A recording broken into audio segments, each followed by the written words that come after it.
प्रसार भारती अभिलेखागार की प्रस्तुति सदाबहार सुनहरे दौर का अनमोल खजाना। दूसरे की फिक्र नहीं, सिर्फ अपना ही ख्याल है। हम ऐसे क्यों हैं, आज खड़ा ये सवाल है। अपनी ही पड़ी है, बेपरवाह हमारी चाल है। हम ऐसे क्यों हैं, आज खड़ा ये सवाल है। ज्ञान की कमी नहीं, समझदारी का अकाल है। हम ऐसे क्यों हैं, आज खड़ा ये सवाल है।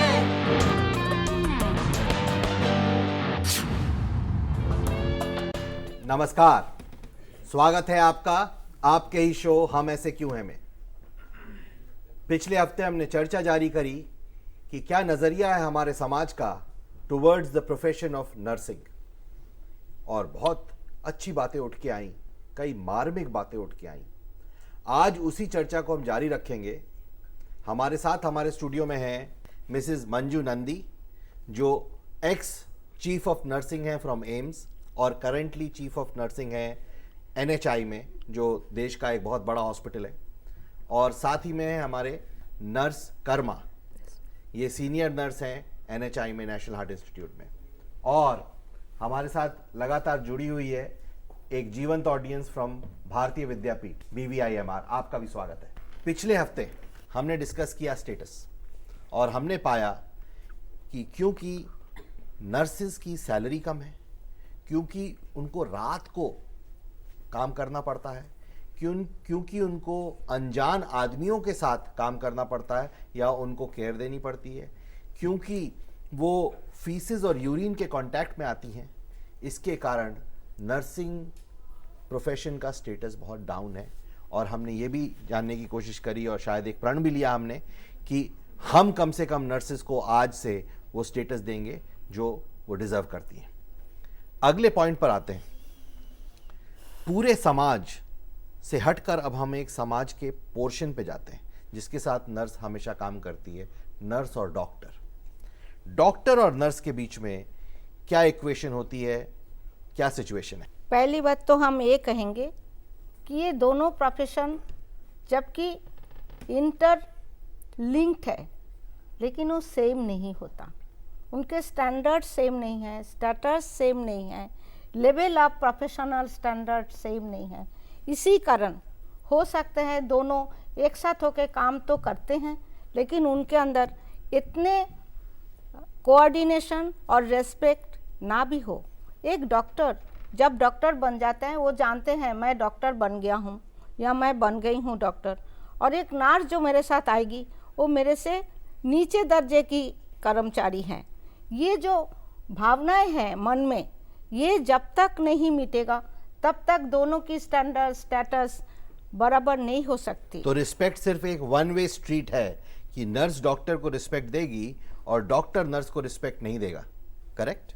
समहाउ इस तरह के पॉइंट्स हमारे पुराने शोज में भी आए हैं। ये हमारी सोसाइटी की विडंबना है कि हम रिस्पेक्ट को समझते हैं ये एक ही तरफा चलेगी। नीचे वाला ऊपर वाले को रिस्पेक्ट देगा, ऊपर वाला नीचे वाले को रिस्पेक्ट नहीं देगा। आपका क्या कहना है इस पे? हम ये जनरलाइज नहीं कर सकते हैं। यहाँ पे दो तरह के आदमी होते हैं, आदमी वेरी करते हैं, तो इस प्रोफेशन में अलग अलग होता है। एक डॉक्टर होता है जो हाईली क्वालिफाइड होता है, हाईली एक्सपीरियंस होते हैं और बहुत अंडरस्टैंडिंग होते हैं। वो नर्स के प्रॉब्लम्स को अंडरस्टैंड करते हैं, तो वो ऐसी छोटी छोटी बातों को लेकर वो ऐसा कुछ करते नहीं है।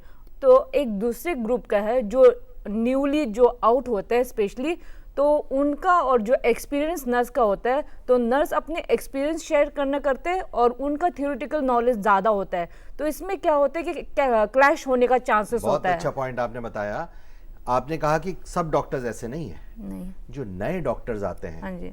और यही पॉइंट हमारा दूसरे शोज में भी आया कि जो अराइव कर जाता है एक पोजीशन पे, हाइट पे, उसकी ईगो सेटिस्फाई हो जाती है, उसको रिस्पेक्ट ऑटोमेटिकली मिलने लगती है लोगों से, तो उसका पेट भरा हुआ है। जो नया आता है उसको उतनी रिस्पेक्ट नहीं मिलती, तो वो और थोड़ा सा अटैक करने की कोशिश करता है, अपनी ईगो को और एक्सर्ट करता है। किस तरह से बिहेवियर होता है नर्सेस के साथ कभी कभी? जैसे वो नर्स को कॉल करते हैं तो एक्चुअली हम जो कोर्स करके आते हैं तो एटलीस्ट हम डिजर्व करते हैं कि वो हमें मैडम ना बुलाए, नो प्रॉब्लम, एटलीस्ट सिस्टर करके बुला सकते हैं। तो एटलीस्ट हम इतना अचीव किया हुआ है। और कभी कभी blame game between the doctor and the nurse. जैसे पहले ही हम लोग मेंशन कर चुके हैं कि हर इंसान एक जैसा नहीं होता, सबका फीलिंग अलग अलग है, सबके मन में अलग अलग तरीके हैं बिहेव करने की। तो इसमें जो फ़र्क आ जाती हैं, जो डिफरेंसेस आ जाती हैं, वो बहुत कॉमन है। और दूसरी तरफ है नर्स को डील करना पड़ता है एजुकेट से एजुकेटेड पीपल और इलिटरेट से भी इलिटरेट पीपल, दो कर्नल हैं, चाहे वो मरीज़ के हो, चाहे वो डॉक्टर के हो, चाहे हॉस्पिटल कर्मचारी हो। इसीलिए नर्सेस में और भी डिफरेंशिएट्स और क्वेश्चन ऑफ रेस्पेक्ट आ जाते हैं। सेक्सुअल हैरेसमेंट का क्या स्टेटस है? देखिए, दो अलग अलग चीज़ें हुई। एक तो सेक्सुअल हैरेसमेंट है, इसके ऊपर हम ये कहना चाहेंगे, ऑलरेडी हमने डिस्कस कर चुके हैं पिछले हफ्ते कि नर्सेस को odd hours, odd places, odd लोगों के साथ काम करना होता है। नर्स ये नहीं देखती कि ये मजदूर है और ये ऑफिस का मैनेजर है, उनको तो केयर देना ही होता है। वो एक सिचुएशन होती है, माइंड इट। और दूसरी सिचुएशन ये होती है, रात को पूरी रात नर्स एक मरीज़ के साथ अकेली रहती है, एक वार्ड में, सुनसान वार्ड होता है, वहाँ पे कौन होता है? मरीज़, मरीज़ के रिश्तेदार और हॉस्पिटल कर्मचारी। कर्मचारी में कौन होंगे? डॉक्टर्स नहीं हो सकते वार्ड में, आई मेंशन वार्ड, आईसीयू नहीं है। तो उस सिचुएशन में भी क्वेश्चन नहीं आती हैं, young girl and young people, lonely place, atmospheric condition and remote area. आप देखें, हर हॉस्पिटल दिल्ली का नहीं होगा, कोई गांव का एक हॉस्पिटल है जहां पे एक डिस्पेंसरी सी बनी हुई है, एक नर्स ड्यूटी करती हैं। आप लोगों ने सभी ने अभी देखा होगा बॉम्बे का इंसिडेंट, आज से 27 ईयर्स पहले सेक्सुअली हैरेस्ड हुई थी बाय एक नर्सिंग ऑर्डरली, जबकि वो नर्स को पता नहीं था पीछे से वो आके हमला करेगा, क्योंकि वो इसलिए हो गया, उधर और कोई नहीं था। क्या सोसाइटी को मालूम है कि आपके काम में क्या क्या रिस्क्स हैं? कहते हैं प्रोफेशनल रिस्क, आप सबको मालूम है, चाहे फैक्ट्री वर्कर हो, चाहे ऑफिस में काम करने वाले हो, चाहे नर्स हो या डॉक्टर हो। अब हम नर्सिंग के ऊपर ये कहेंगे, nurses are always in danger. एक बात जान लीजिए, वो जो नर्स आपके सामने काम कर रही हैं, उसने ये नहीं देखा वो मरीज़ टीबी का है, उसने खांस लिया मेरे ऊपर तो टीबी मेरे को हो सकती है। एक जो नर्स पेशेंट को अटेंड कर रही है, वो HIV के मरीज़ हैं, उसमें कहीं भी गलती हो गई तो वो बीमारी उनको लग सकती है। एक जो मरीज़ है हेपाटाइटिस, आजकल लिवर डिजीज़ बहुत आ रहे हैं, उसको किस तरह हैंडल करें, फिर उसको इंजेक्शन लगाना पड़ता है, कैनुला लगानी पड़ती है, नीडल स्टिक इंजरीज, थोड़ा सा असावधानी उनको, नीडल स्टिक इंजरी जो कि बहुत खतरनाक है, उस इंजरी से सामना करना पड़ती हैं। फिर और भी है लॉन्ग स्टैंडिंग, आप OT ले लीजिए, CTBS ICU जो हमारी कर्मा है, जहाँ से लॉन्ग स्टैंडिंग, एक नर्स को 12 घंटा खड़ी रहनी पड़ती है। अब एक पर्सन जो खड़े होते हैं उसका फिजिकली क्या परेशानी आ सकती हैं, उनका बैक पेन शुरू होता है और घुटने में दर्द शुरू हो सकते हैं। वेरिकोज वेन नाम का एक बीमारी है जिसमें नासें सूज जाती हैं, वो हो जाती हैं OT नर्सेस को, ICU नर्सेस को, क्योंकि उनको एक पोजीशन में खड़ी रहने पड़ते हैं या खड़ा रहना पड़ता है। ये सारे प्रोफेशनल रिलेटेड बीमारी हैं। फिर आई प्रॉब्लम हो सकती है, एक्सरे एक्सपोजर जिसको टॉक्सिसिटी बोलते हैं, रेडिएशन टॉक्सिसिटी भी हो सकती है। हैवी पेशेंट को मूव करने के कारण भी बैकएक lower होता back pain हो जाता है, है। Long time chronic बैकएक। पेशेंट्स किस तरह के प्रॉब्लम क्रिएट करते हैं? आजकल पेशेंट ज़्यादा अवेयर होता है, नॉलेजेबल होता है अपने खुद के डिजीज कंडीशन के बारे में। तो वो जब पेशेंट हॉस्पिटल में आता है तो वो नर्स से पूछता है, तो उनके माइंड्स में काफ़ी डाउट होता है। तो ये हमारा रेस्पॉन्सिबिलिटी है कि हम उनको समझाएं, कन्विंस करें, ताकि वो हमारे ऊपर बिलीव करें। तो ये एक मेजर चैलेंजिंग जो फेस करते हैं हम nurses day to day life में। पेशेंट सिक है तो वो श्योरली इरिटेबल मूड में होगा। तो ये हमें समझना चाहिए, क्योंकि हम केयर गिवर है, तो हमें उनके इरिटेबल को एक्सेप्ट करके तो उनको थोड़ा सा कन्विंस करना है, काम एंड क्वाइट रखने ज़रूरी है। तो इसमें तो कोई प्रॉब्लम नहीं है। लेकिन कभी कभी क्या होता है कि किसी और की वजह से वो नर्सेज के ऊपर फ्रस्ट्रेशन निकल सकते हैं, लाइक फैन काम नहीं कर रहा है, बाथरूम गंदा है, या खाना ठीक से नहीं मिल रहा है। तो ये सब क्या होता है कि फ्रस्ट्रेशन एक्यूमुलेट होके नर्स के ऊपर आ जाता है। तो इससे कभी कभी जो डेली रूटीन जाते हैं तो इसमें कभी कभी इंटरप्शन भी हो जाते हैं। तो फ्रस्ट्रेशन कैसे जाहिर करता है पेशेंट, किस किस तरह से आपने देखा है? अब ये एक एक पेशेंट का अपना फ्रस्ट्रेशन दिखाने का अलग अलग ढंग होता है। For example? हाँ, कोई कभी कभी तो कुछ ज्यादा ही वायलेंट हो जाते हैं, तो ये पूरा चिल्लाने रखते हैं, सभी को गैदर हो जाते हैं, और पेशेंट अकेला नहीं, उसके साथ अटेंडेंट में होते हैं तो अटेंडेंट भी साथ में चिल्लाते रहते हैं। या कोई कोई काम इन क्वाइट होता है, वो आता है कंप्लेंट देता है कि sister this is the problem, तो प्लीज आप इसके अंदर चेक कीजिए। तो ऐसे केस में आप पब्लिक से क्या एक्सपेक्ट करती हो? पेशेंट्स के जो अटेंडेंट्स हैं उनसे क्या एक्सपेक्ट करते हो आप? उनका और हमारा कोलैबोरेशन साथ में होना चाहिए, क्योंकि हमारा आउटपुट जो होता है कि पेशेंट ठीक हो। तो कभी कभी पेशेंट आते हैं जो घर पे ठीक से केयर नहीं होता है, ये एक कंडीशन होता है। कभी कभी ये होता है कि पेशेंट ऑलरेडी हॉस्पिटल में एडमिट हो चुका है और अटेंडेंट साथ में होता है, और अटेंडेंट कोई कोई जो होता है ज़्यादा ओवर एंशियस होता है, तो वो स्टाफ या डॉक्टर किसी से भी बोलते हैं ओवर एंशियसनेस में, तो इससे साइकोलॉजिकली पेशेंट के ऊपर इफेक्ट होता है। वो ऑलरेडी सिक है, ही इज एप्रीहेंसिव होता है अपने बीमार के ऊपर, और ऑलरेडी इसके ऊपर एग्जिस्टिंग के ऊपर एक और वहाँ से एंशियसनेस हो जाते हैं, तो इससे पेशेंट को भी साइकोलॉजिकली इफेक्ट होता है, जो उसकी रिकवरी में भी हिंड्रेंस डाल सकते हैं, प्रॉब्लम कर सकते हैं। डिस्चार्ज के टाइम पर भी इश्यूज आती हैं, और वो क्या इश्यूज होती हैं? एक्चुअली किसी किसी पेशेंट का परसेप्शन होता है कि ये डिस्चार्ज का जो पेपर होता है पूरा नर्स के हाथ में होता है। एक्चुअली ये ऐसा होता नहीं है सर। डॉक्टर सुबह राउंड्स आता है 9 और 10 o'clock, तो वो बोलते हैं कल पेशेंट का डिस्चार्ज है, तो वो रात को ड्यूटी डॉक्टर जो भी उनको लिखना पड़ता है। तो कभी कभी किसी क्रिटिकल केसेस में डॉक्टर फंस जाते हैं तो उसको लिखने में देरी हो सकते हैं, तो बजाय रात के वो नेक्स्ट डे लिख सकते हैं। तो इसके बाद ये जाता है टाइपिंग के लिए, वहाँ से दोबारा होता है, करेक्शन लगता है, फिर दोबारा से आता है। तो क्या होता है, एक एक हॉस्पिटल में अलग अलग डिपार्टमेंट होता है, तो लाइक 6 hours में 10 डिस्चार्जेस हो सकते हैं, तो वहाँ पर भी टाइम लग सकता है। तो इस बीच में क्या होता है कि पेशेंट सोचते हैं डॉक्टर ने तो बोला है कल सुबह 10 बजे आपका डिस्चार्ज हो जाता है, तो लेकिन 12 बजे तक हुआ नहीं, तो वो अटेंडेंट सोचता है कि नर्स हैज बीन केयरलेस।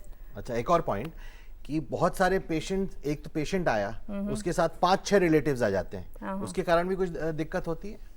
हाँ, इसमें तो काफ़ी प्रॉब्लम हो जाते हैं थैंक गॉड। लेकिन हमारे यहाँ पर, मैं आईसीयू में काम करता हूँ, तो वहाँ पर हमारा लिमिटेशन होता है, रेस्ट्रिक्शन, तो 2 विजिटिंग टाइमिंग होते हैं, तो इसमें हम कन्विंस कर सकते हैं। नर्सेज ये भी कहती हैं कि हमारा स्टेटस और हमारा जो सोसाइटी का दृष्टिकोण है हमारी तरफ, वो नर्सेज के कारण भी डाउन होता है। तो नर्सेज नर्स की कैसे दुश्मन बन जाती हैं, बताइए। दुश्मनी कहें या प्रोफेशनल रिलेशन कहें, कि जो जमाने से सदियों से चली आ रही हैं, हम उसके यूज टू हो जाते हैं, उस हालत में अपने आप को ढाल देते हैं। तो जो सीनियर नर्सिंग प्रोफेशन है, नर्सिंग में भी senior, middle senior, junior, most junior होती है। तो जो सीनियर है वो जिस तरह के ब्रॉटअप हुआ है वो उसी को इम्प्लीमेंट करना मांगते हैं। अब जूनियर नर्स आई हैं आज के ट्रेनिंग लेके, उनका सिचुएशन अलग हो गया, स्टैंडर्ड अलग हो गया ट्रेनिंग का, तो उनको वो स्टैंडर्ड अगर नहीं मिलता काम करने, वो फ्रस्ट्रेटेड हो जाती हैं। मतलब अगर एक्सप्लॉयटेशन नर्स का हो रहा है एज अ प्रोफेशन, आपको डोमिनेट किया जा रहा है, तो कहीं पर डोमिनेट करने की प्रवृत्ति आपके प्रोफेशन में भी आ गई है, और आप भी अपनी जो जूनियर नर्सेज हैं उनकी तरफ थोड़ा सा डोमिनेटिंग रुख बना लेते हैं। देखिए, वो डोमिनेशन नहीं होता एक्चुअली, क्योंकि नर्सिंग प्रोफेशन ऑलरेडी हम कह चुके हैं कि बहुत रिस्क वाला प्रोफेशन है। उसमें एक छोटी सी गलती बड़ी सी नुकसान ला सकती है। एक दवाई टाइम पे ना देने से एक मरीज को बहुत भारी नुकसान हो जाते हैं, जो कि एक जूनियर नर्स को मालूम नहीं है। वो सीनियर नर्स क्या करती हैं, वो हमेशा उनका भी वर्क प्रेशर रहने से में भी वो कम्युनिकेट ठीक ढंग से नहीं कह पाई जितना एक्सपेक्टेशन वो नर्स की थी। एक वो बजाय हैं ताकि वो सोचते हैं कि हमको डोमिनेट कर रहे हैं, नहीं, they are inculcating the ancient nursing in the modern. दूसरा पॉइंट, और हाँ, सेमी ट्रेन्ड नर्सेस, वो भी शायद प्रोफेशन का जो रेपुटेशन है वो डाउन कर देती होंगी। यस, प्राइवेट सेक्टर में क्या होता है, छोटे छोटे नर्सिंग होम खोल दिया जाता है और हमारे देश के पॉपुलेशन इतना बड़ी हुई है कि हर जगह में आप जाइए रश मिलेगा। उस सिचुएशन में एक ट्रेन नर्स का जो सैलरी एटलीस्ट मिनिमम सैलरी 5000 है, 10 नर्स रखेंगे तो आपको देना पड़ेगा 50,000 का।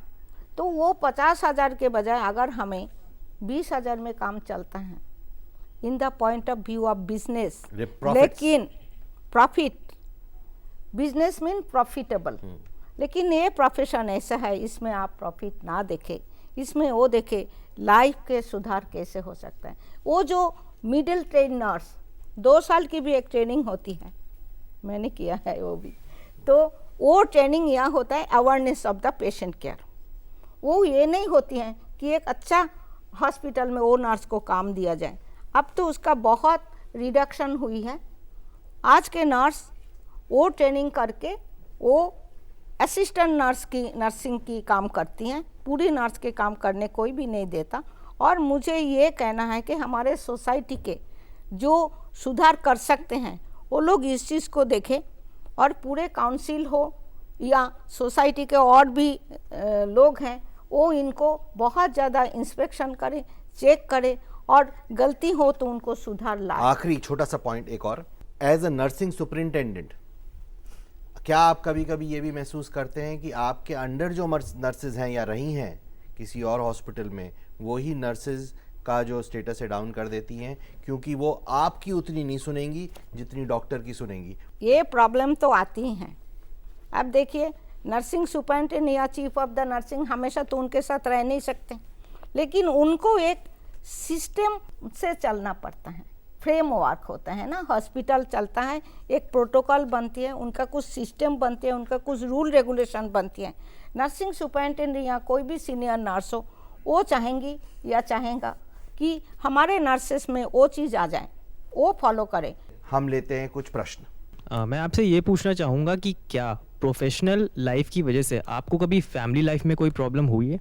मेरे फैमिली में नहीं हुआ, लेकिन बहुत से फैमिली में होते हैं, बहुत से, पर्टिकुलरली खास करके शादी के बाद। माँ बाप तो फिर भी जानेगी मेरी लड़की को ये इच्छा है चलो करने दे, लेकिन शादी के बाद एक लड़की का लाइफ पूरी तरह बदल जाती है, चाहे वो नर्स हो चाहे आम तौर पे लड़की हो। उसका घर बदल गई, घर के सिस्टम बदल गई, संस्कार बदल गई, तरीका बदल गई, लाइफस्टाइल बदल गई। तो वो जो सिचुएशन है वो नर्स में भी एप्लीकेबल है। और हमने पहले ही बहुत बार बोल चुके हैं कि नर्स को ऑड आवर्स में, और जगह में, अनजान लोगों के साथ और अनजान लोगों के लिए काम करना पड़ता है। वो जो सिचुएशन है कई फैमिली उनको टॉलरेट नहीं भी कर सकते हैं। दूसरी बात है हमारे देश में आज भी है, मैं ये नहीं कहूँगी कि स्वामी विवेकानंद जी ने कहा था जिस देश में लेडीज़ को सम्मान हो और उसको शिक्षा दिया जाए वो देश आगे बढ़े। लेकिन आज भी हमारे देश में लेडीज़ अगर आगे बढ़ना चाहती हैं तो उनको दिया नहीं जाता। खाली नर्स नहीं, सारे लेडीज़ को डेवलपमेंट ऑफ कैरियर के लिए फेस करना पड़ता है। उसमें हम क्या करेंगे, हमें एडजस्टमेंट करना है, पहले से ही अपना फैमिली को समझाना है क्यों हम ये काम करने जा रहे हैं, उसमें हमारा बेनिफिट क्या है वो समझे। और जब वो नर्स से शादी किया तो उसका प्रोफेशन को भी रेस्पेक्ट। मेरा प्रश्न आपसे ये है, जैसे कभी डेंगू की प्रॉब्लम हो जाती है, जैसे बर्ड फ्लू हो जाता है, तो एक साथ बहुत सारे पेशेंट्स आ जाते हैं और मेरे ख्याल से जब एक साथ पेशेंट आते हैं it will be a very big trouble for you. तो आप उस सिचुएशन को कैसे मैनेज करते हैं? हाइजीनिकली सबको देखना, एक साथ सब पेशेंट्स को संभालना, उनकी तकलीफ़ों को झेलना, आप कैसे मैनेज करते हैं? देखिए पहले से ही हमारे ये प्रोफेशन में ये चीज़ मन में लाना है कि कोई भी सिचुएशन को हमें सामना करना पड़ता है। प्रायोरिटी दें आप। 10 मरीज डेंगू के हैं, एक नर्स है, डॉक्टर भी है, वो बोल के गए ट्रीटमेंट का पूरा बता दिया। अब आपको एज ए नर्स हमें देखना ये है कि कौन मरीज़ की ज़रूरत सबसे ज़्यादा है। एक मरीज़ है जो कि फुल्ली कोलैप्स हो गया, उसको ब्लीडिंग शुरू हो गया, डेंगू में ब्लीडिंग बहुत होती है, तो हम सबसे पहले उनको देखेंगे, दूसरे मरीज़ को बोलेंगे अभी हम आते हैं, आपको भी देखेंगे और घबराइए नहीं। ये जो एक सहानुभूति और हमदर्दी वाली शब्द हैं वो मरीज को आधा बीमारी से दूर रखे और नर्स को विथ स्माइल नर्सिंग केयर में अपना संतुलन नहीं खोना। नर्सिंग करियर के क्या क्या बेनिफिट्स होते हैं जिसको देख के आज की जनरेशन उसको एज अ करियर परस्यू करे? बहुत बड़ी जवाब है मेरे पास, सेल्फ सेटिस्फेक्शन। आज मैं एक नर्स हूँ जिन्होंने, आप बिलीव करे ना करे, घर बार छोड़ के नर्सिंग में आ गए थे, किसी का बात नहीं सुना। छोटी सी लड़की नर्स में कब आते हैं? 18 साल के नीचे वाले, 18 साल वाले। उस टाइम में एक इरादा था नर्स बनने का, किसने सिखाया? नहीं, किसी ने नहीं। आपके मन में हो कि हम तो ये बनेंगे प्रोफेशनल का, और बेनिफिट देखो, सेल्फ सेटिस्फेक्शन किस प्रोफेशन में है? हमने ऑलरेडी ये मेंशन किया कि दिन के अंत में घर जाके हम ये कहेंगे, मैं तो 2 मरीज को आज अच्छा करके घर भेज दिया। 3 मरीज के रिश्तेदार ने बोला, सिस्टर जी आप बहुत अच्छी है, और कुछ नहीं किया हमारे साथ, लेकिन वो जो वर्ड्स आप लेके जा रहे हैं साथ में, वो आपका मेंटल सेटिस्फेक्शन, आपका एनर्जी, आपका काम करने का शक्ति बढ़ाएगा। दूसरा बेनिफिट ये है, इस प्रोफेशन में हर तरीके के नॉलेज मिलते हैं, सोसाइटी का बहुत से एक्सपीरियंस लेती है और हैंडल करती हैं सोफिस्टिकेटेड इंस्ट्रूमेंट, सोफिस्टिकेटेड मशीनरीज, और समाज को देती है कुछ। ओके, आपने बोला था करियर के ऑप्शन में ना, तो इसमें क्या होता है, एक है एजुकेशन के साइड में होता है, एक प्रैक्टिकल के साइड में। तो मैडम ने अभी आपको प्रैक्टिकल के साइड में बताया है। तो हमारे नर्सिंग में क्या होता है, 3 ईयर डिप्लोमा कोर्स होता है और 4 ईयर बीएससी कोर्स होता है। उसके बाद अगर आप थियोरेटिकल में इंटरेस्ट है और पेशेंट के साथ डील करने में अगर आपको लगता है कि आप लैक करते हो, तो आप फर्दर स्टडीज़ कर सकते हैं, एमएससी जा सकते हैं, एमफिल जा सकते हैं, पीएचडी जा सकते हैं, और यहाँ पे काफ़ी सारे इंस्टीट्यूट ऑफ नर्सिंग है, कॉलेज ऑफ नर्सिंग है। तो you can become tutor, professor और even principal of that college. तो ये ऑप्शन रहता है। कई बार जो केसेस आते हैं बहुत सीरियस क्रिटिकल केसेस आ जाते हैं, तो उस वक्त आपका माइंड क्या चल रहा होता है उस माइंड में, और क्या माइंड सेट करते हैं? क्योंकि अब सब कुछ आपके ऊपर है, फैमिली मेम्बर्स सारे प्रेजेंट हैं और बहुत क्रिटिकल सिचुएशन है इस वक्त, तो आपका कैसे माइंड सेट करते हैं आप? आपको उस टाइम लक्ष्य तय करना होता है। हमारे दिमाग में एक चीज़ होती है, किस तरह इनका जान बचाया जा सकते हैं।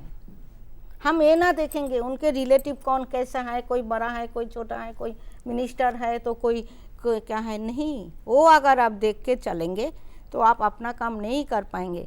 तो एक नर्स जो कि अकेली इंडिपेंडेंटली या अकेला मरीज को संभालने का चांस आया, खास करके इमरजेंसी वार्ड में, ट्रॉमा सेंटर्स में, तो उस टाइम वो नर्स ये नहीं सोचेगा कि मरीज के साथ कौन है। लेकिन कई बार जो वीआईपीज होते हैं जी, वो कहते, वो प्रेशर डालते हैं। विनीत व्यवहार, पोलाइटनेस, वो काम आएगी। आप बोलेंगे हाथ जोड़ के, देखिए अभी तो हमारा एचओडी आने में 10 मिनट लगेगा, और वो 10 मिनट में आपके मरीज़ का तबीयत और भी ख़राब हो जाएगी। तो अभी का ट्रीटमेंट जो है वो हमसे करा लीजिए, और मैं आपको ये वचन देती हूँ कि मैं उनको ज़रूर बुलाएंगे, और बाकी जो उनका तरीका है ट्रीटमेंट का वो उनसे आप ले लीजिए। बहुत अच्छा उत्तर दिया आपने। कई बार पेशेंट बहुत सीरियस होता है और अनफोर कंडीशंस की वजह से उसकी डेथ भी हो सकती है, तो आप उस टाइम के पे उनके जो रिलेटिव्स होते हैं उनको आप हैंडल कैसे करते हैं? Very difficult situation.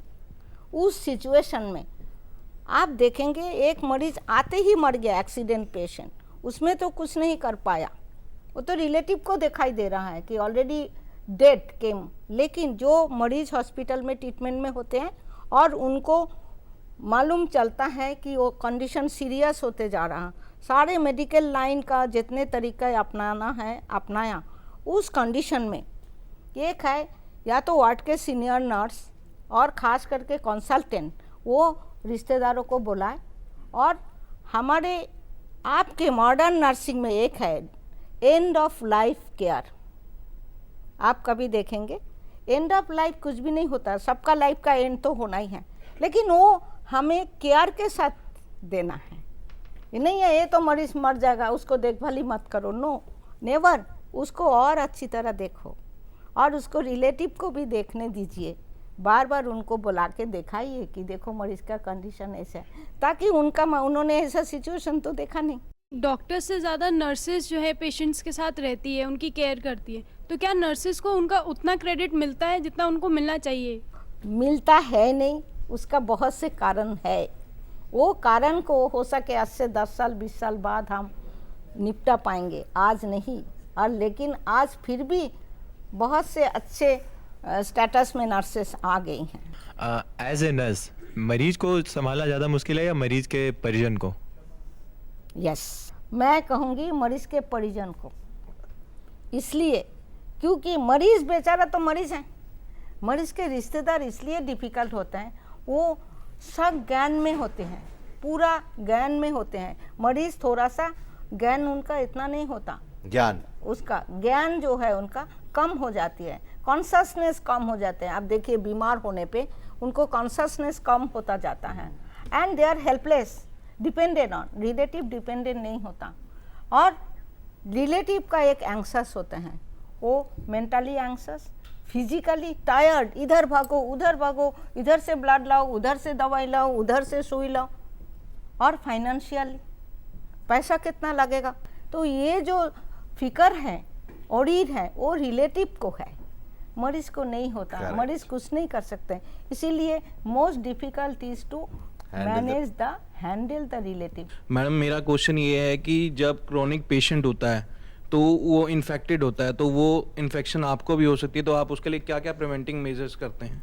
इसमें हमें इन्फेक्शन प्रिवेंशन मेजर्स होते हैं, आजकल तो बहुत है इन्फेक्शन के ऊपर, हर जगह में आप देख सकते हैं, बड़े बड़े हॉस्पिटल में लिख के रखा, ऐसा करे तो इन्फेक्शन नहीं होगा। वो बात ज़रूरी है, हमें कुछ चीज़ें अपनानी होती हैं। मरीज और नर्स के अंदर एक बैरियर होना चाहिए। अगर हम वो बैरियर कैसे, हम बुर्का तो पहनेंगे नहीं, पर्दा भी नहीं लगाएंगे, लेकिन हम एक मास्क डालेंगे जिसमें हमें नाक और मुंह बंद रहता है। हमारे सबसे ज़्यादा इन्फेक्शन जाता है नाक से, मुंह से और हैंड से। ये जो हाथ, हम अपना हाथ भी धोए और मरीज को थोड़ा सेपरेट रखें। आम मरीजों के 3 मरीज है, कॉर्नर में रखें या आइसोलेशन रूम है उसमें रखें, उन पे इन्फेक्शन नहीं फैलेगी। और उनका टाइम टू टाइम टेस्ट किया जाता है इन्फेक्शन लेवल कैसा है। नर्सिंग जो प्रोफेशन है बहुत सीरियस प्रोफेशन है, लाइफ गिविंग प्रोफेशन है, डिफ़िकल्ट प्रोफेशन है। इसका स्टेटस इम्प्रूव होना चाहिए, सारे समाज को इसकी तरफ डिफरेंट नज़रिए से देखना चाहिए। और साथ में हमने ये भी जाना कि डॉक्टर्स को हमें खुद को एज पेशेंट्स या पेशेंट्स रिलेटिव्स किस तरह से इंटरैक्ट करना चाहिए नर्सेज के साथ, जिससे ये अपना काम सहूलियत से कर सकें। और नर्सेज को भी थोड़ा सा और सेल्फ कॉन्फिडेंस होना चाहिए और बेटर ट्रेनिंग होनी चाहिए, जिससे वो भी अपनी आवाज़ उठा सकें। अगले हफ्ते फिर होगी मुलाकात, तब तक के लिए जय हिंद। सवाल है अपनी ही पड़ी है, बेपरवाह हमारी चाल है, हम में से क्यों है आज खड़ा ये सवाल है, ज्ञान की कमी नहीं समझदारी का अकाल है, हम में से क्यों है आज खड़ा ये सवाल है।